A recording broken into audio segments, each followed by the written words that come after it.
Block समिति नीलोखेड़ी के vice president प्रतिनिधि परवीन सिद्धपुर हमारे साथ हैं। परवीन के बारे में कहा जाता है कि सच बोलता है और सच के लिए लड़ता है। राजनीतिक नफा नुकसान क्या हो बाद में सोचता है, लेकिन सच की लड़ाई की सबसे आगे रहता है।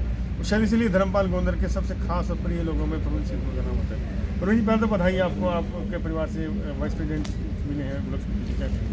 धन्यवाद। सबसे पहले मैं B40 न्यूज़ का यहाँ आने पर धन्यवाद करता हूँ और मैं विशेष तौर से पूरे नीलोखेड़ी हल्के को ब्लॉक समिति इलेक्शन और वाइस चेयरमैन जीतने की हार्दिक बधाई और शुभकामनाएं देता हूँ और आपको ये विश्वास दिलाता हूँ कि हम नीलोखेड़ी हल्के में विकास की कोई कमी नहीं रहने देंगे।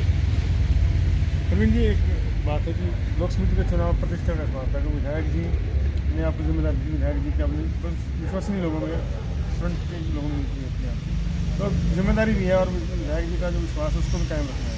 तो डबल जिम्मेदारी है, दबाव भी रहता होगा क्योंकि विधायक जी की छवि ईमानदार छवि है, फिर शरीफ आदमी छवि उसको अपने कायम भी रखना है, तो विकास भी करवाना है। किस तरह होगा? जो ये ब्लॉक समिति का इलेक्शन था, ये बहुत एक कांटे का मुकाबला था। एक तरफ अपना किया जो हमारे पूर्व में विधायक रहे बख्शीश सिंह जी के सगे भतीजे हैं, दूसरी तरफ हमारे विधायक धर्मपाल गोंदर जी के हमारे विक्रम जी हैं और वाइस चेयरमैन मेरी वाइफ सुविधा। तो एक बड़े कांटे का मुकाबला रहा। तो बीजेपी सरकार ने हमारे साथ हम इस CA स्टाफ तक में उठाया। हमारे पीछे हम गोवा घूमने के लिए गए, वहाँ पीछे हमारे CA स्टाफ गया। उसके बाद हम चंडीगढ़ हमारे पीछे CA स्टाफ है। दिल्ली जैसे हम एयरपोर्ट से उतरे उसके बाद भी हमें CA स्टाफ के द्वारा रातों को उठवाया गया। हम रातों को CA स्टाफ में बिताना पड़ा। और एक दो साथी थे जो हमारे जैसे दोनों तरफ 15, हमारी तरफ 16 से उधर 14 थे साथी, तो एक साथी को हमारे से ज़बरदस्ती छीन के ले जाया गया। तो जो इलेक्शन था ना, ये बहुत ही कांटे की टक्कर थी। इलेक्शन में हर तरह से हथकंडे अपनाए गए, लेकिन हम हमारे विधायक धर्मपाल गोंदर जी और हमारी टीम की जो सूझबूझ की वजह से मेरी वाइफ सुविधा को 30 में से 12 वोट मिले, 15 वोट मिले और 12 वोट रोबिन सावंत को मिले और 3 वोट नरेंद्र परवीन लाडी को मिले इस लीग से।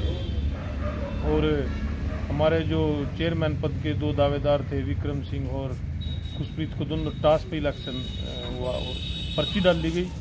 तो परमात्मा हमारे सच्चाई के साथ था, तो पर्ची विक्रम सिंह की निकली और टास्क पे जीत के और मैं 3 वोटों से।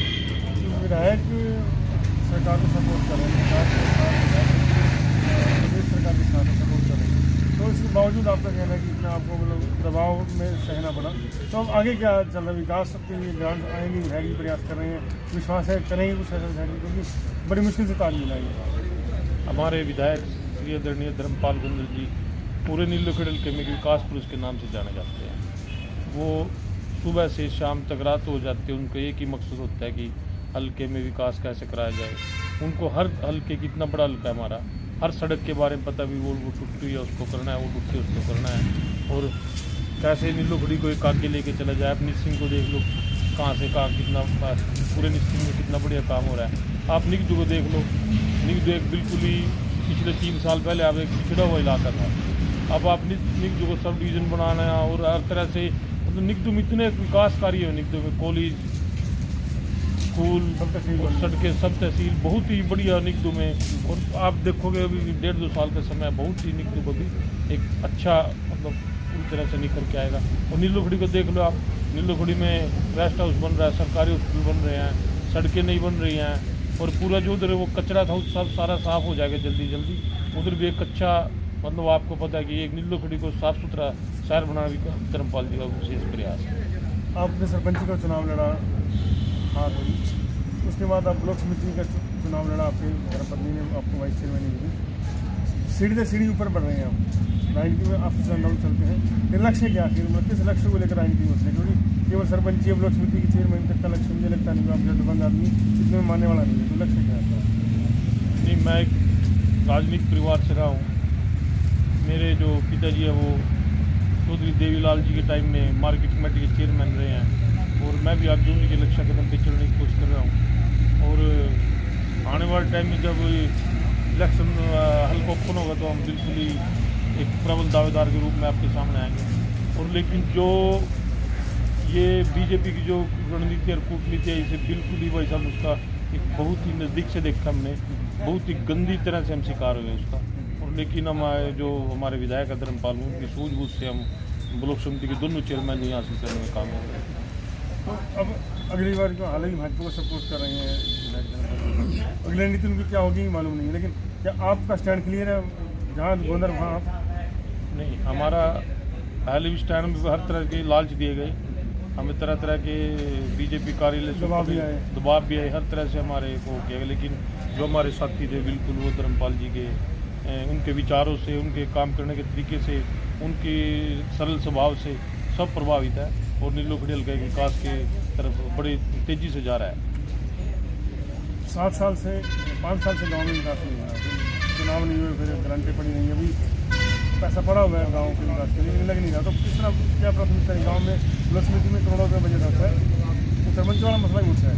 ब्लॉक समिति की ग्रांट भी कम कर दी गई है, सरपंच भी 2 लाख और ब्लॉक समिति चेयरमैन 2 लाख, तो बनती नहीं है। तो किस तरह क्या समझते हैं?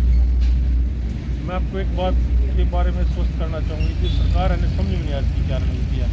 इनको अगर ऐसे ही करना था, सरपंचों को 2 लाख तक की पावर देनी थी, ब्लॉक समिति चेयरमैन को 2 लाख तक की पावर देनी थी, तो इलेक्शन कराने की जरूरत क्या थी? ये तो पूरी तरह से अगर आप देखोगे ना आने वाला जो इलेक्शन है, इनको लोग गांव में नहीं घुसने देंगे।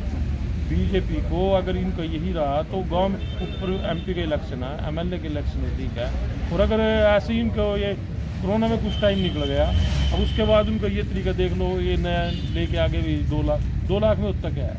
2 लाख में तो आप कोई गाँव की छोटी मोटी नाली पूरी वो भी 2 लाख में होती है। सरकार कहती है कि पैसा तो आएगा, सरपंच की अनुशंसा पे लगेगा, लेकिन समस्या क्या आ रही है? वो कहते सीधा सरपंच पे नहीं, सैनिक थोड़ी सरपंच नहीं रहा, तो इनका कहने की ईमानदारी से काम होगा, तो क्या है?